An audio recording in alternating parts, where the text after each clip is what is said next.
TikTok এবং লাইকির মতো কিছু অ্যাপস ব্যাপকভাবে জনপ্রিয় হয়ে উঠেছে। এ সমস্ত অ্যাপসগুলো আমাদের দেশের যুবক এবং কিশোরদের জন্য যেন মরার উপরে খড়ার ঘায়ের ভূমিকা পালন করছে।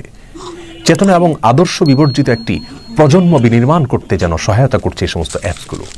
সুপ্রিয় দর্শক, আমরা জানি যে সমস্ত অ্যাপসের মাধ্যমে বিনোদনের নামে বিভিন্ন ধরনের শর্ট ভিডিও ক্লিপ তৈরি করে থাকে এক শ্রেণীর কিশোর এবং যুবকেরা। বিভিন্ন রকমের গানের অংশবিশেষ অথবা কোনো নাটক, সিনেমার ডায়ালগ কিংবা কৌতুক, এমনকি ওয়াজ মাহফিলের কোনো বক্তার বক্তৃতার অংশ কিংবা কোনো রাজনৈতিক সভা সমাবেশের কোনো বক্তার বক্তব্যের অংশবিশেষকে কেটে সেখানে অভিনয় করে ঠোঁট মিলিয়ে ভিডিও নির্মাণ করা হচ্ছে। আর এই সমস্ত অ্যাপস ব্যবহার করে এ ধরনের ভিডিও নির্মাণ করা আজকাল আমাদের সমাজের কিছু যুবক এবং কিছু কিশোরদের নেশায় পরিণত হয়েছে। তারা যেন এগুলোর পেছনে প্রচণ্ডভাবে উন্মাদ হয়ে উঠছে। প্রিয় দর্শক, এ সমস্ত ভিডিও নির্মাণ করার যে নেশা যুবকদের মধ্যে, তরুণদের মধ্যে আমরা দেখতে পাচ্ছি, কিশোরদের মধ্যে আমরা দেখতে পাচ্ছি, এর মাধ্যমে তারা শিক্ষার প্রতি, পড়াশোনার প্রতি অমনোযোগী হয়ে উঠছে, বাবা মার প্রতি অবাধ্য হয়ে উঠছে। কিশোর গ্যাংয়ের মতো অপরাধ সংগঠনের অনেকগুলো প্ল্যাটফর্ম তৈরি হচ্ছে। আমাদের সমাজ ধ্বংস হচ্ছে, পরিবার ধ্বংস হচ্ছে, আমাদের ভবিষ্যৎ প্রজন্ম তারা ধ্বংসের দ্বার প্রান্তে চলে যাচ্ছে। প্রিয় দর্শক, আমরা অনেকেই কিন্তু টিকটক ভিডিও দেখে থাকি, উপভোগ করে থাকি। বিনোদনের নামে আমরা নিজেদের অজান্তে আমাদের যুব সমাজকে ধ্বংসের জন্য অগ্রণী ভূমিকা পালন করছি।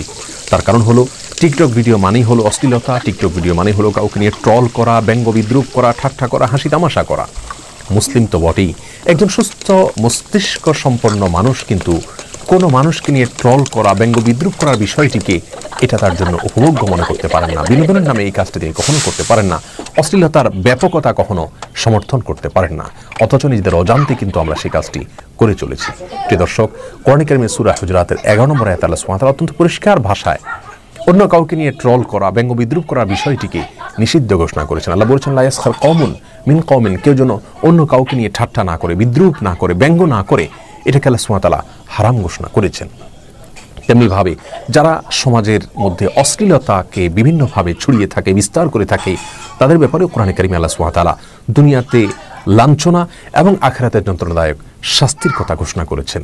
কোরআন কারীমের সূরা লোকমানের 6 নম্বর আয়াতে আল্লাহ সুবহানাহু ওয়া তাআলা এই সমস্ত কর্মকাণ্ডকে ভৎসনা করেছেন। যারা বিভিন্ন ধরনের অহেতুক কর্মকাণ্ডকে বিনোদনের নামে বা বিভিন্ন নামে সমাজে তারা ছড়িয়ে থাকে, তাদের বিষয়ে আল্লাহ সুবহানাহু ওয়া তাআলা অত্যন্ত কঠোরভাবে বিশুদ্ধার করেছেন। অতএব টিকটক অ্যাপের মাধ্যমে অশ্লীল কিংবা বিদ্রুপাত্মক ভিডিও তৈরি করার যে অসুস্থ প্রবণতা দেখতে পাচ্ছি আমরা উঠতি বয়সের ছেলে মেয়েদের মধ্যে, সেটাকে এখনই থামিয়ে দিতে হবে। অন্যথায় তাদের এই পাগলামো, তাদের উন্মাদনা,